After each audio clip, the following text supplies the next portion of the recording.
Mesdames, Messieurs, bonsoir et merci de votre fidélité à cet écrit, votre magazine consacré aux livres. Ce soir, l'émission prend une dimension politique avec une tragédie que nous raconte formidablement Aristide Tarnagda, dramaturge, metteur en scène et comédien.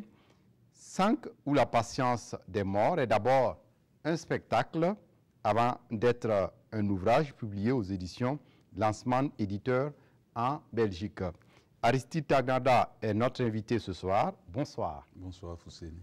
Merci de venir partager le contenu de votre ouvrage 5 ou la patience des morts, qui est avant tout un spectacle de théâtre. Mais avant de parler d'abord de 5 ou la patience des morts, Aristide Tarnagda, vous faites partie de cette jeune génération de metteurs en scène. Après l'immense talent de Jean-Pierre Guingané, de Prosper Compaoré, aujourd'hui, on peut considérer que vous faites partie de ces porte-flambeaux du théâtre burkinabé. Ouais, si vous le dites, ouais, merci de l'honneur, mais j'aimerais aussi citer des gens comme Amadou Bougou, Hildevernd Meda, Alain Ema, voilà, c'est pour moi aussi des dévanciers qui ont... Étienne Minungu. Étienne Minungu, voilà, même si Étienne n'est pas totalement dans la mise en scène, mais je sais que Hildevernd et Alain sont dans la mise en scène, et donc voilà, ils font partie pour moi aussi des grands metteurs en scène de ce pays. Et donc, on peut dire que l'espoir est autorisé pour ne pas dire qu'on n'a pas d'inquiétude à se faire à ce niveau. J'espère, vous savez, notre métier est une longue route, c'est un chemin très long. Et donc j'espère en tout cas avoir de la force et puis avoir de l'inspiration pour marquer les pages de la mise en scène du Burkina. Oui. Au départ, vous êtes allé à l'université pour faire de la sociologie. Et finalement, vous avez été rattrapé par le virus du théâtre, de l'art. Est-ce qu'on peut dire que c'est une abdication au niveau, à un renoncement d'acquérir des diplômes? Non, ce n'est pas du tout ça, même si, à vrai dire, honnêtement, je m'emmerdais un peu à l'université. Vous savez, il y a un moment donné où il faut trouver sa voie et ce n'est pas toujours évident. Et le fait d'avoir rencontré le théâtre, notamment à travers la troupe de la fraternité et les enseignements et les encadrements de Jean-Pierre Guingané, ben, cela m'a permis de trouver ma voie et donc de résolument consacrer toute mon énergie au théâtre. Et consacrer toute votre énergie au théâtre, aujourd'hui vous êtes le directeur des Récréatrales, qui est une sorte de festival panafricain du théâtre africain. Est-ce qu'on peut parler de théâtre africain sur le continent, tout comme on parle du théâtre européen ou du théâtre américain? En général, on parle du théâtre africain, mais oui, ça dépend de l'acceptation qu'on donne au mot. Mais il y a évidemment des hommes et des femmes qui s'activent sur le continent à écrire, à mettre en scène et à jouer des pièces de théâtre. Donc, ouais, nous avons forcément une identité théâtrale sur le continent, même si cette identité est forcément plurielle, vu la diversité qu'il y a en Afrique, notamment au niveau des langues et puis au niveau aussi des géographies. Donc moi je parlerais plutôt des théâtres en Afrique. Des théâtres en Afrique, si on sait également que nous sommes dans un contexte de mondialisation où des rencontres se créent, où des relations se nouent, où des dynamismes s'opèrent. Et donc aujourd'hui, est-ce que, comme vous le dites, l'identité qui n'est pas figée, on peut aujourd'hui en Afrique être fier de ce que nous avons? Oui, moi je sors du laboratoire Élan et le laboratoire Élan réunit des artistes africains. Nous avons notamment réuni 9 pays et avec des jeunes metteurs en scène, des comédiens, des auteurs et des scénographes. Et nous avons eu un moment de restitution et on était tous émerveillés par les rendus de ces jeunes béninois, burundais, ivoiriens, togolais, enfin tous ces jeunes africains qui sont venus pendant 3 semaines au Burkina Faso et qui ont fait des expériences. Donc j'en suis fier, ouais. Moi je suis fier de ce qui, en tout cas théâtralement, est en train de se dessiner sur le continent. Sans oublier qu'au niveau des récréatrales, le festival que vous dirigez depuis quelques années maintenant, votre ambition, c'est de porter le théâtre au cœur des populations, que le théâtre ne soit pas élistique. Exactement, c'est rendre au théâtre son caractère populaire. Et donc, d'où le concept de théâtre-famille, d'ailleurs, qu'on est en train de développer à Goumen et de le porter sur le plan national. Et pourquoi pas, aujourd'hui, il y a des pays qui s'en inspirent. Donc, je viens de Bamako, là où Lamine Diarra a mis en place les praticables. Et c'est un projet qui a eu lieu dans des familles donc, qui se sont évidemment inspirées des récréatrales. Donc, ça permet de décloisonner le théâtre, pas simplement le moment festif, mais depuis la fabrication des spectacles, quand on joue, quand on crée dans une cour à Goumen, les enfants, les femmes, les jeunes et les vieux de cette cour suivent tout le processus de la création. Et ça, c'est quelque chose de galvanisant et pour non seulement les artistes qui sont en résidence dans ces familles, mais c'est aussi quelque chose de spectaculaire pour les habitants de la cour. Oui. Et Aristide Agnada, si vous voulez bien, nous allons parler de 5, ou la patience des morts. C'est une pièce consacrée à Thomas Sankara, cette figure légendaire de la révolution d'août 83 au Burkina.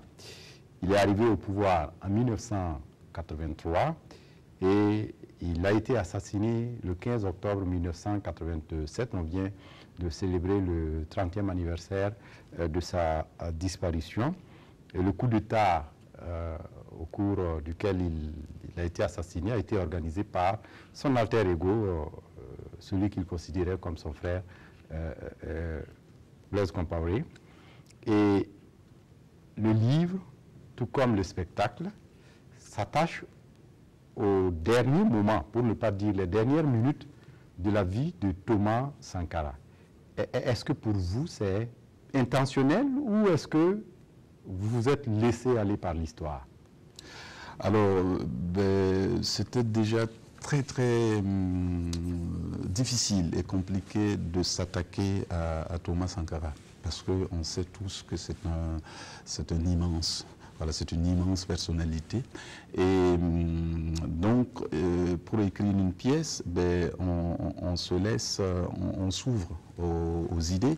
Et bien, notamment, ça, c'était je m'attaquais à une pièce historique. Donc, je cherchais par quel angle j'allais aborder cette histoire de Thomas Sankara, en sachant que je le dis dans le spectacle, qu'il nous faudrait beaucoup de spectacles pour raconter la vie de Thomas Sankara tellement elle est riche, elle est complexe. Et donc, il m'a semblé plus intéressant d'aborder cette pièce à travers les derniers instants de Thomas Sankara, parce que ce qui me semblait caractériser fondamentalement Thomas Sankara, c'était l'urgence. C'était quelqu'un qui était tout le temps dans l'urgence, quelqu'un qui voulait aller vite, ce qui lui a été reproché par ailleurs par ses détracteurs comme étant un défaut, ça se discute, hein. Mais ça me semblait important de l'aborder là pour montrer les angles, pour montrer ce que j'ai voulu finalement montrer, qu'en fait, il savait très bien qu'il n'était pas dans la même temporalité que tout le monde et qu'il n'allait surtout pas avoir le luxe d'avoir le temps pour réaliser ses rêves. Donc c'est pour ça que j'ai voulu attaquer sans coup la patience des morts à travers l'angle des derniers instants. Et vous dites dans la pièce qu'il est nécessaire et urgent que nos cadres de la plume, vous voulez parler des écrivains, apprennent qu'il n'y a pas d'écriture innocente. Pour vous, l'art doit être au service d'une idéologie, d'une cause ou quoi finalement? Alors ça, je cite Sankara. C'est une phrase que Sankara dit et je trouve que justement en ce moment, cette phrase est d'actualité et devrait être écrite et multipliée, affichée partout dans la ville. Parce qu'il ne s'agit pas d'être au service d'une idéologie, mais il s'agit d'avoir un point de vue. Un point de vue sur le monde, de comment va le monde, où il va, un point de vue sur notre histoire, un point de vue sur notre théâtre, un point de vue sur toutes les questions qui traversent une société. Et on ne peut pas se permettre aujourd'hui d'être des observateurs, d'être des spectateurs de notre propre histoire. Donc il m'a semblé que ça c'était très important et je crois qu'en tant qu'homme de théâtre, en tant qu'artiste, nous avons le devoir de remuer la société, voilà, à travers nos œuvres. Pas que nous avons forcément des solutions, mais nous avons, comme en tant que poète, le rôle d'inquiéteur. Pas pour foutre la peur chez les gens, mais c'est pour provoquer l'inconfort. Parce que dès qu'il y a le confort, vous savez, on s'endort. Donc, alors que nous sommes à une époque où on a besoin... Est-ce que vous êtes objecteur de conscience? Enfin, un peu. En tout cas, j'aime mieux le rôle d'inquiéteur de conscience. Et dans 5, ou la patience de mort, je l'ai dit, vous racontez les dernières minutes de la vie de Thomas Sankara. Vous mettez en scène sa mère, vous mettez en scène sa femme, Mariam, vous mettez également en scène ses conseillers, vous mettez aussi en scène Blaise Compaoré, qui a organisé l'assassinat de Thomas Sankara en 1987. Vous mettez en scène également toute cette foule d'acteurs de la géopolitique, pour ne pas dire de la France-Afrique, de l'époque qui avait travaillé à combattre la révolution burkinabé. Et donc, on a comme l'impression que ici, c'est une tragédie politique que vous nous racontez, mais c'est somme toute une tragédie politique vue sous l'angle d'un Burkinabé qui a lui-même vécu cette histoire. Oui, moi j'avais le désir, voilà, j'ai été marqué par la Révolution, parce que c'est quand même... Vous avez été pionnier de la Révolution. Oui, tout à fait. Les jeunes au point levé. Osé lutter, savoir vaincre, on était très heureux d'aller à l'école pour monter le drapeau, il y avait une espèce de fierté qui était revenue. Et donc ça, c'est voilà, c'est quelque chose qui m'est resté, et en tant qu'artiste, en tant que poète, je ne pouvais pas ne pas interroger ces pages de notre histoire. Et donc, moi, j'ai voulu, bien évidemment, apporter ma toute petite contribution, voilà, à interroger la révolution burkinabé. Il ne s'agissait pas pour moi d'accabler un homme ou... Parce que les nations sont au-delà des hommes, sont au-dessus des hommes. Et quoi qu'on puisse dire de Blaise Compaoré, pour moi l'histoire l'a jugé. Et je ne voulais surtout pas écrire une histoire pour accabler un individu. Parce que en tant qu'artiste, ce qui était important pour moi, la lecture que je voulais qu'on ait, c'est qu'il n'y a pas que Blaise qui a mis fin à la révolution.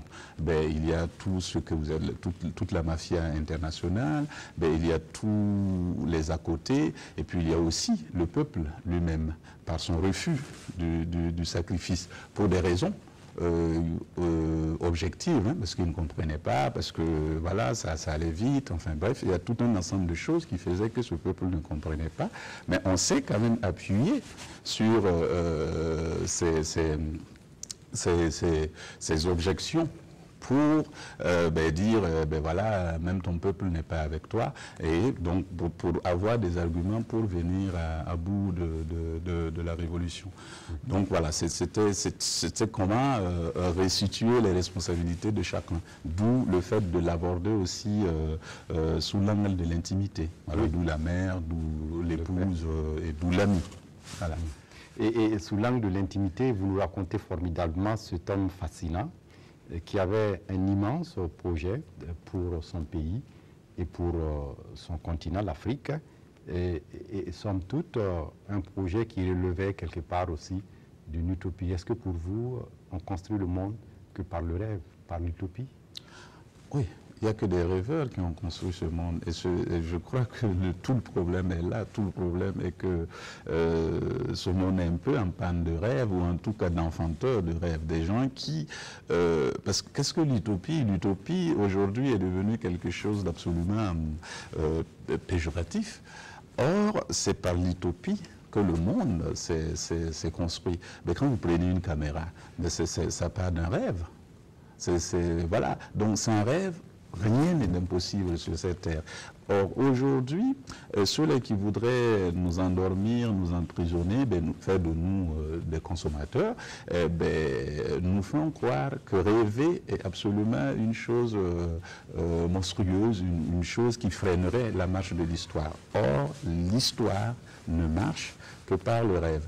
Et c'est pour cela que j'ai toujours vu Sankara comme un poète, comme justement quelqu'un qui enfantait le rêve.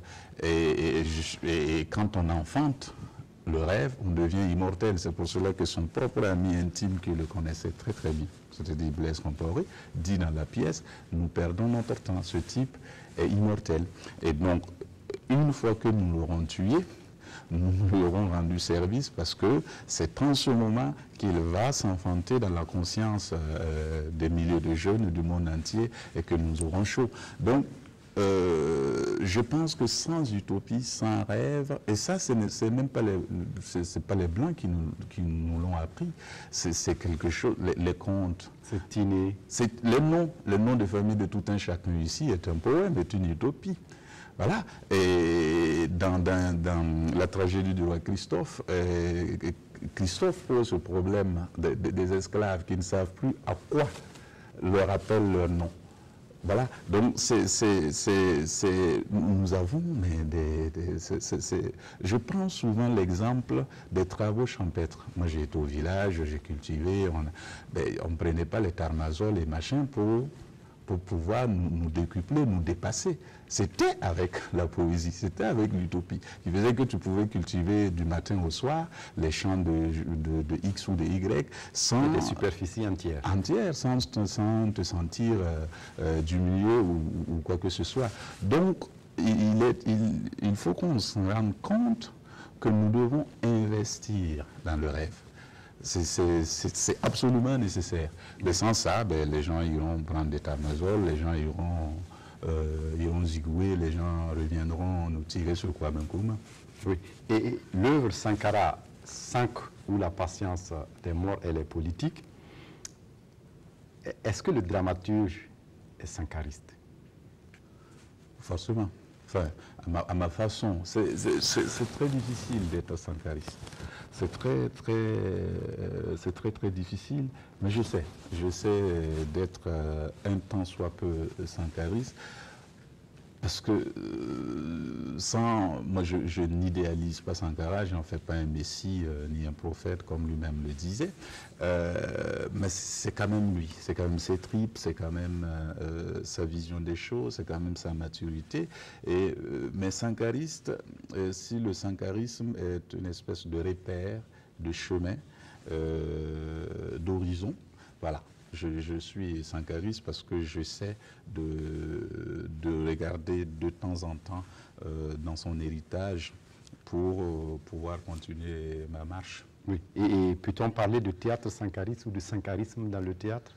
Je sais. Par exemple, dans ce que j'ai fait, la mise en scène que j'ai faite de 5 ou la patience des morts, j'ai essayé d'avoir un des esprits essentiels de Sankara, qui est la simplicité.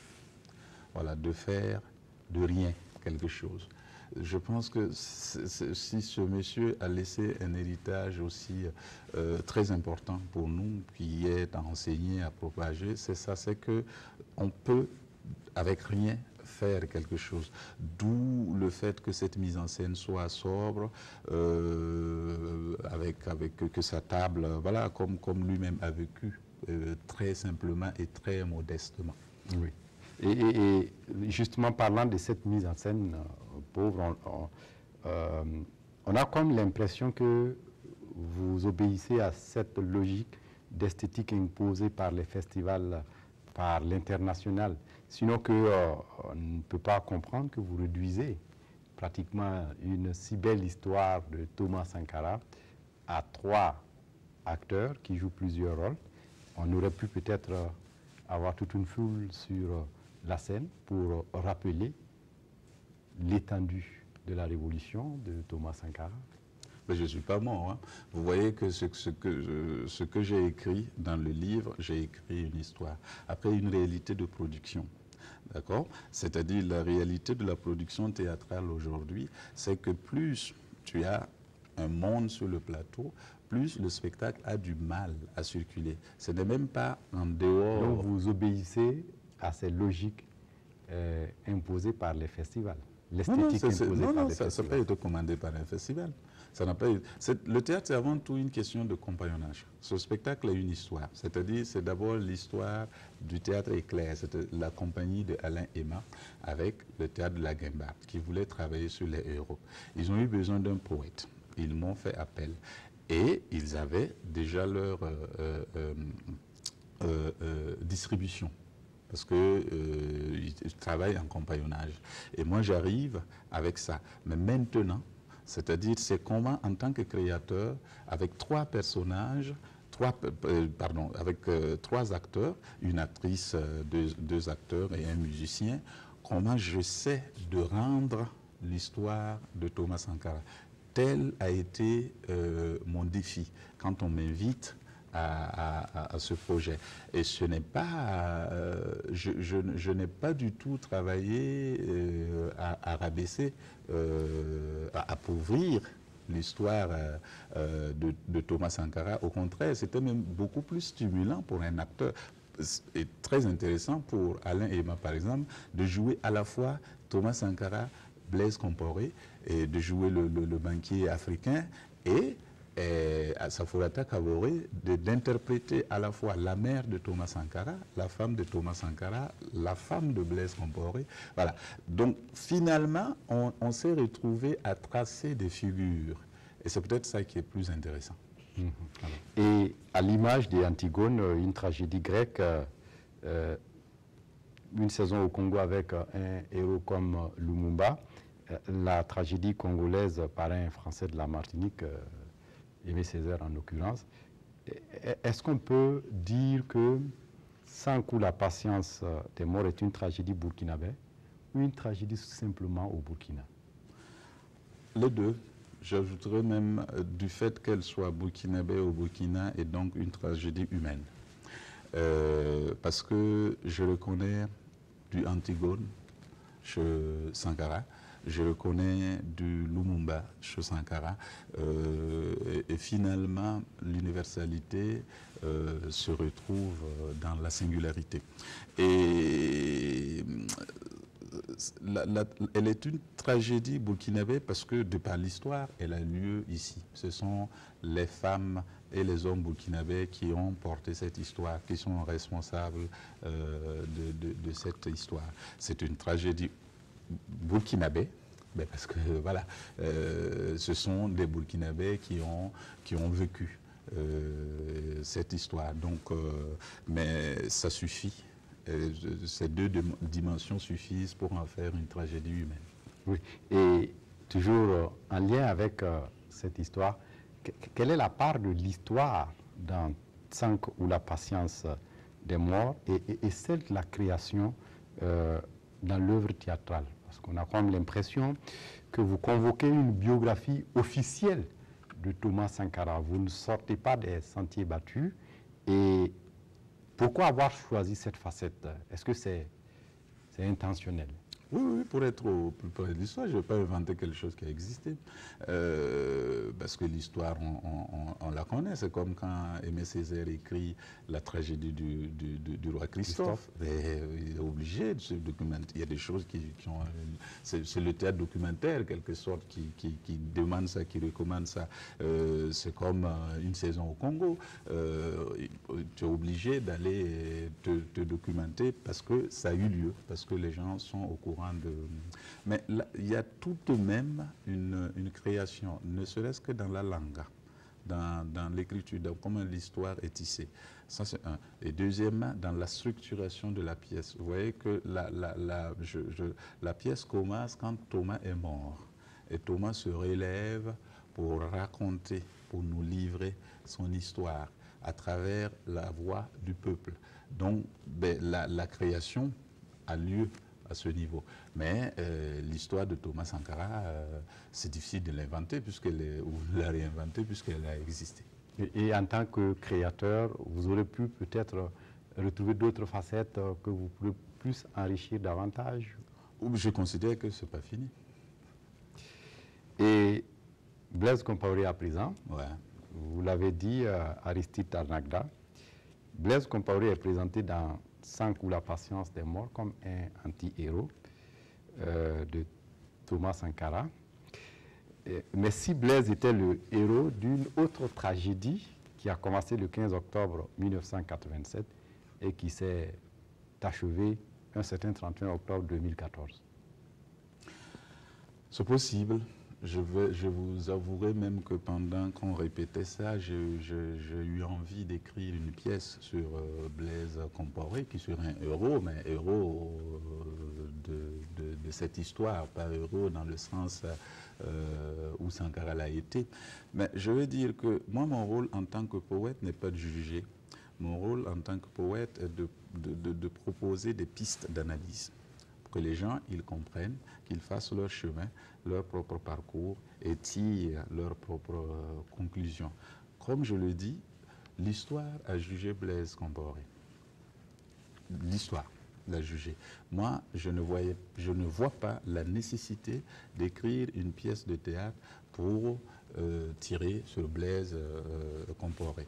Et je le disais pour éclairer. Vous manquez de courage? Ah, pas du tout. Ça n'a rien à voir. Ah non, c'est vraiment un point de vue. Moi, je ne vois pas la nécessité, parce que l'individu ne m'intéresse pas. C'est la nation qui m'intéresse. C'est-à-dire, Il est sorti de l'histoire par la petite porte. Depuis 1983. On ne peut pas participer à l'assassinat d'un homme comme Thomas Sankara et puis rester dans l'histoire. Pour moi, Blaise s'est réveillé le 31 octobre. Et je vais même aller au-delà, parce que c'est quand même aussi une tragédie. C'est une tragédie fraternelle. Entre Blaise Compaoré et Sankara, c'était comme l'arbre et l'écorce, comme je le dis dans la pièce. Et il y a eu séparation. Donc les premiers à en souffrir, véritablement, ce sont eux. Je parle en tant que poète. Si vous me prenez, moi, citoyen, j'aurai peut-être un autre point de vue. Mais le théâtre recommande la complexité, c'est-à-dire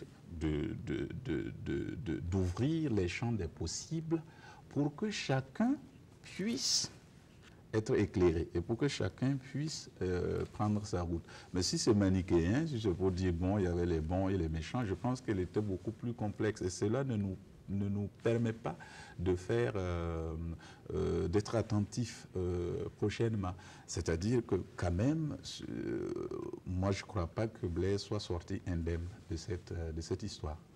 Oui, et en nous racontant cette tragédie burkinabé ou cette tragédie au Burkina, c'est comme si vous ne laissez jamais de répit pour sortir de cette tragédie. C'est comme si on est toujours avec Thomas Sankara en permanence. Bon, moi je pense qu'on n'en sortira jamais. Déjà, si on continue de s'appeler Burkina Faso, ben, on est obligé d'être avec Thomas Sankara parce que tout son projet est là. C'est bon, mais en plus, mais pour répondre de façon simple, non, ce n'est pas pour emprisonner, au contraire. Au contraire, si on n'en parle pas, on n'en sort pas. Vous savez, si votre enfant a commis un problème, là. Il a volé un truc ou pourquoi il a gaffé, ben, tant qu'on n'en parle pas, il n'est pas libre. Il vit avec cette peur de qu'est-ce qui va lui arriver. Or, si on en parle, ben, au moins on dépasse. On dépasse le problème, on dépasse la situation, on dépasse la tragédie. C'est justement l'erreur que Blaise a faite pendant 27 ans, refuser d'en parler. De rendre justice donc il portait toujours, il porte et il continuera de porter tant qu'il n'ouvrira pas sa bouche pour dire ben, voilà ma version des faits. Et en fait, je voulais écrire sur ça, moi. Parce que au-delà de Blaise, c'est pour que nous tous nous soyons libérés. Il n'y a pas que Blaise qui souffre du fait de porter cette zone d'ombre de l'histoire de Burkina Faso. Le jour où toute la nation burkinabé saura ce qui s'est réellement passé, ben, elle se réconciliera non seulement avec ses vivants, mais aussi avec ses morts. Oui. Et sans oublier qu'aujourd'hui, 30 ans après, la figure de Thomas Sankara reste toujours une figure qui inspire de milliers de jeunes à travers le continent et même au-delà. Exactement. Ben, il l'avait dit, hein, c'est pour cela que je ne vois pas comment le dépasser. Il a dit, vous me tuez Sankara, il y aurait des milliers de Sankara. Il y a quelque chose d'un peu christique quand même chez Sankara. Voilà, il y a quelque chose de... Je pense que, bon, nous avons eu la chance de l'avoir ici, mais si on analyse très bien tout ce que Sankara a écrit, il ne parlait pas de Burkinabé, il parlait de l'homme, de l'être humain. C'est en ce sens que c'est un poète. C'est en ce sens que il est christique pour moi, comme Jésus parlait de l'homme, comme Mohamed parlait de l'homme. Ce n'est pas pour dire pour qu'il devienne religieux qu'on se mette à prier Thomas Sankara, mais je veux dire quand même que dans sa lucidité, il y a quelque chose du Christ.